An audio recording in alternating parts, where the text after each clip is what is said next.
Is your path really your own, or were you pushed into doing the most logical thing to do? Were you influenced by your relatives?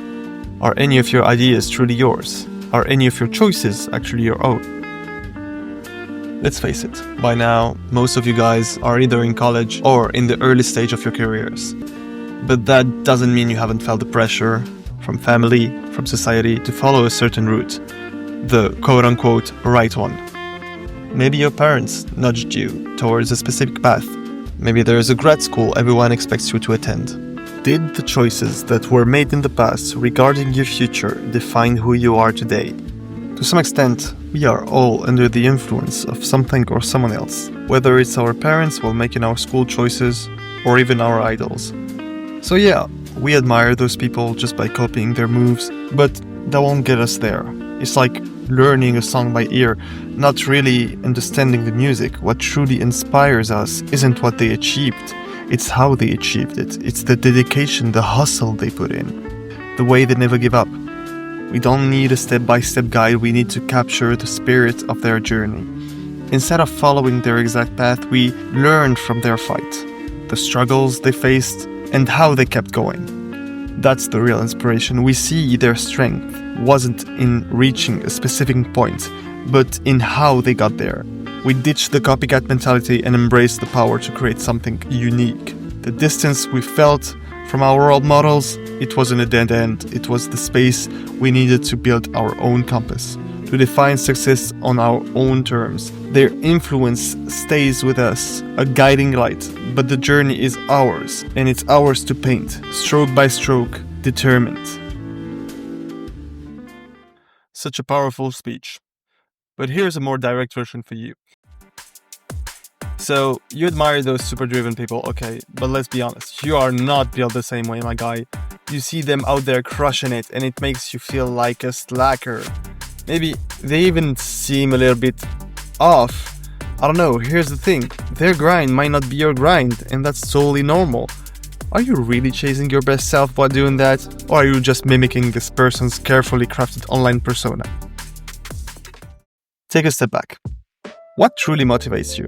Because there is not even a good chance, there is 100% chance that your path to success doesn't look nowhere near theirs. But you might say, there's hope, right? You know that for now, you're just a kid, you're 20 years old, it's fine, everything's gonna be fine, you're young, plus you got your whole life ahead of you.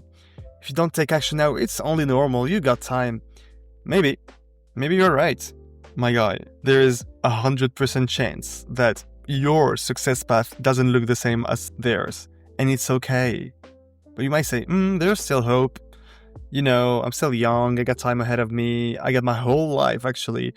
If I don't take action now, it's only normal. It's okay, I'm just a kid.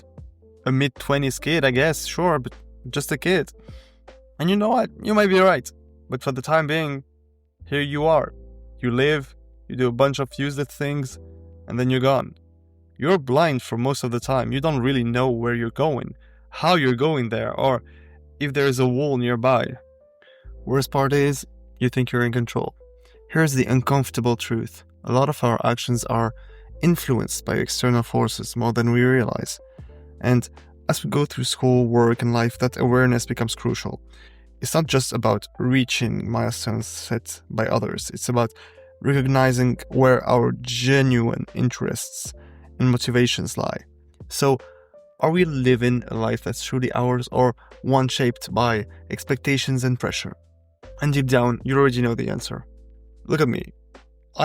I feel like my brain is rotting right now. And no, I don't mean the buzzword people throw around when they're tired and when they're watching too many videos online. I actually feel like my brain is mushy, like there's a fog surrounding it, and that just won't go away. I've pinpointed the moment it started, and now I'm slowly connecting the dots to figure out how it happened.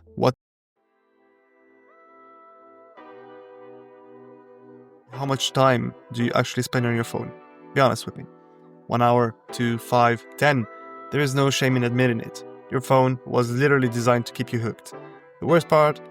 You've heard this 1,000 times before. You have 24 hours in a day. Let's say you sleep 8 hours. Work or school takes another 8. That's 16 hours gone. You still have 8 hours left, plus weekends. Now, check your screen time. How much of these 8 hours do you really have left? You might argue, but I need to stay updated on politics. I need to reply to my friends. I need to communicate.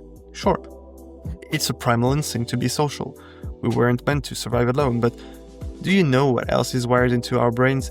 The constant hunger for stimulation. So, what happens when you combine an endless stream of hyper-personalized content with a brain that craves stimulations like a bottomless pit? You in your current state, staring at a screen for God knows how many hours. You locked in an inner battle between wanting to stop and being unable to. Your mind is crying for help, but your body stays still. What would you change? Humans are wired to seek comfort. That's how it is. But our environment has flipped. Back then, staying alert means staying alive. Now, comfort is everywhere. Food delivered to your door. Infinite media at your fingertips. And at the end of the day, what's the difference between you and cattle? You are just here to be harvested. Let's just call it for what it is. Addiction. You couldn't go without your phone and without the internet for an entire week, even with your best efforts. And it's understandable. You've had the computer and internet for as long as you can remember. You had everything you want on the tip of your finger. Now, if you were born in the late 90s like I did, you had something that the iPad kids nowadays didn't. And that is, in my opinion, kind of saved our entire brain, I guess, or some part of it. You had to wait. Wait to get things on the internet. 240p videos that loaded 10 minutes of content every hour or so. Video games that you had to go and purchase in person to play them.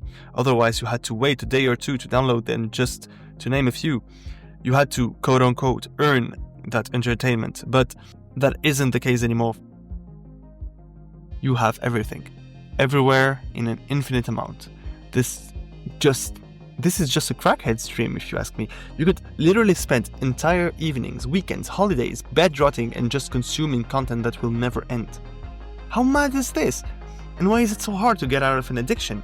It's because your body demands it. It demands its rush. It's not only a mental challenge. You have that void in you that has been dug throughout the years, that needs to be filled one way or another. If you get away from your phone for a day, you will have, 5, 6, 8 hours of your day to fill. That's a lot of time. And the thought of it should either excite you or scare you. So, the $1 million question, how do you do it? How do you become the person that you want? How do you get rid of the fog in your brain? How do you finish the assignment? How do you get the motivation to do the things? How would you? Bruh, you just do it. Really. Okay, stay with me for a second because I know you're trying to find a shortcut for this specific thing, and one of the hardest truths in life is that there isn't a shortcut for it. You do it. You close that phone and you restrict it or stop it and you do the thing.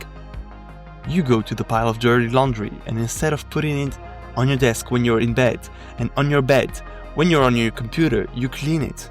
That book that had been on your shelves for the past year or so that looks at you funny because you really thought that it was going to be the eye-opening experience that you wanted it, you reach your hand to it and you read it.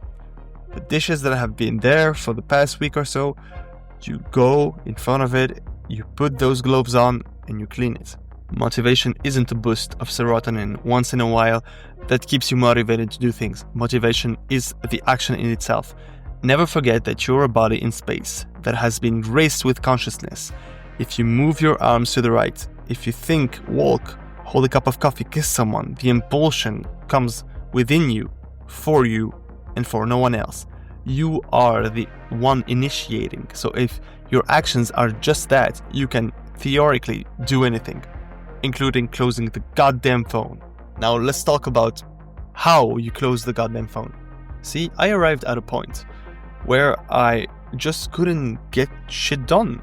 I just couldn't. I was just doom scrolling to a point where I just wouldn't go out, wouldn't see my friends, wouldn't do anything. My house was a fucking shithole. And yet I just kept doing it. Like an addict, I gotta admit it. So what I did is I need my phone to be restricted for 8 hours. Okay, I needed to see what it felt like to have 8 hours. It may be scaring, but I just had to do it. So I bought a box. I think you can find it on Amazon or whatever, that locks your phone. It literally locks it for a period of time. I tried to do 2 hours, then 3, then 4. And by the end of the week or the month, I was able to just lower my screen time like this.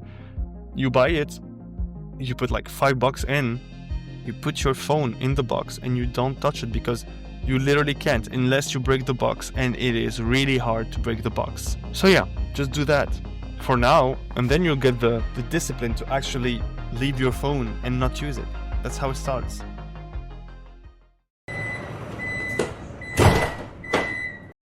Anyway, that being said, don't forget to subscribe, guys. That'll help me a lot. And yeah, that's pretty much it for today. Thanks for listening to me, and Ali out.